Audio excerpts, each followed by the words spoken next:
Baik teman-teman, kita lanjutkan ke soal berikutnya. Para ahli menyatakan pendapat yang beragam tentang negara tergantung sudut pandangnya masing-masing. Akan tetapi, pada dasarnya negara itu memiliki unsur-unsur yang mutlak harus ada. Mutlak harus ada. Karena jika salah satu unsur tidak ada, bukanlah negara. Unsur-unsur tersebut merupakan unsur-unsur konstitutif, yaitu negara memiliki titik-titik-titik.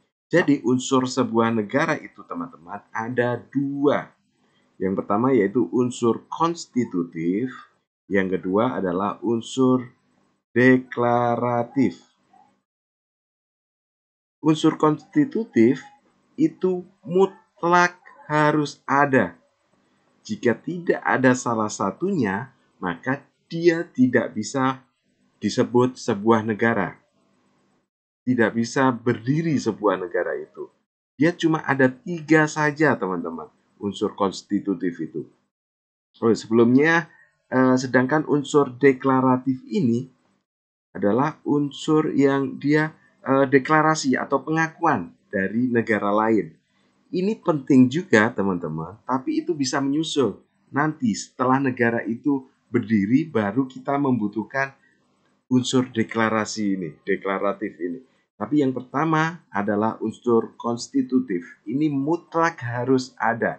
Ada 3 unsur konstitutif. Kira-kira apa saja teman-teman? Sebuah negara itu bisa berdiri harus ada apanya?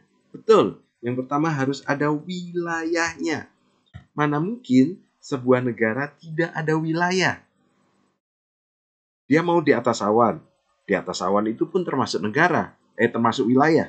Karena wilayah itu meliputi darat, laut, dan udara.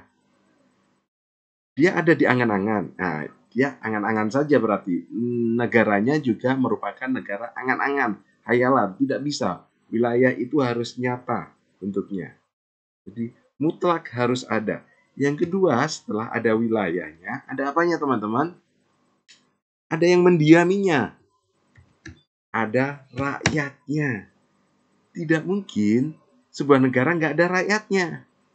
Misalnya di Indonesia ada sebuah pulau kecil, tak penghuni. Nah, dia mau mendirikan sebuah negara. Ya, siapa yang mau mendirikan? Nggak ada rakyatnya. Dia tiba-tiba berdiri jadi negara sendiri, nggak bisa. Dia bukan negara, dia hanya pulau tak berpenghuni. Kalau misalnya masuk wilayah Indonesia berarti dia negara Indonesia. Jadi itu dua unsur konstitutif. Ada satu lagi yang terakhir, kira-kira apa teman-teman?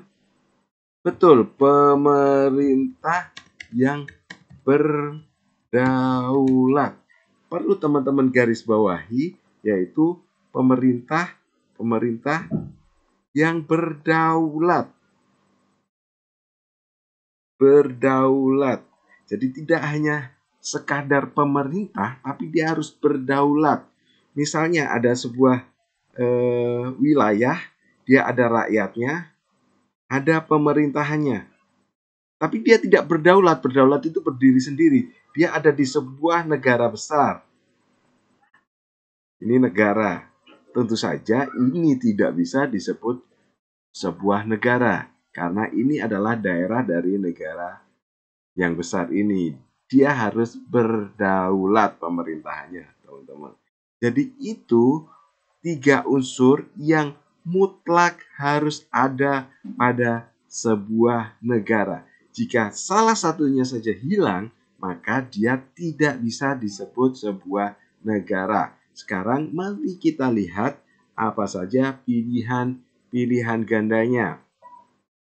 Yang pertama, A, wilayah darat, laut, dan udara. Memang benar ini unsur konstitutif, tapi ini hanya satu unsur dari 3. Ingat yang saya katakan tadi, dia harus ada 3-tiganya. B, kekuasaan bekerjasama dengan negara lain. Kerjasama itu urusan nanti. C, rakyat, wilayah, dan pemerintah yang berdaulat. D, pengakuan dari negara lain. Jadi, mana jawaban yang betul? Iya, dia yang betul adalah C. ada rakyat, wilayah, dan pemerintah yang berdaulat. 3 unsur ini harus ada ketika sebuah negara ingin berdiri. Jika hilang salah satunya saja, dia cuma ada rakyat dan wilayah misalnya, maka dia tidak bisa disebut sebuah negara. Sedangkan D ini itu nanti adalah unsur deklaratif. Ini bisa menyusul nanti ketika sebuah negara memang sudah berdiri. Nah, itu saja penyampaian saya hari ini. Ada yang ingin ditanyakan? Jika tidak ada, terima kasih. Itu saja saya tutup pembelajaran kita hari ini. Selamat siang.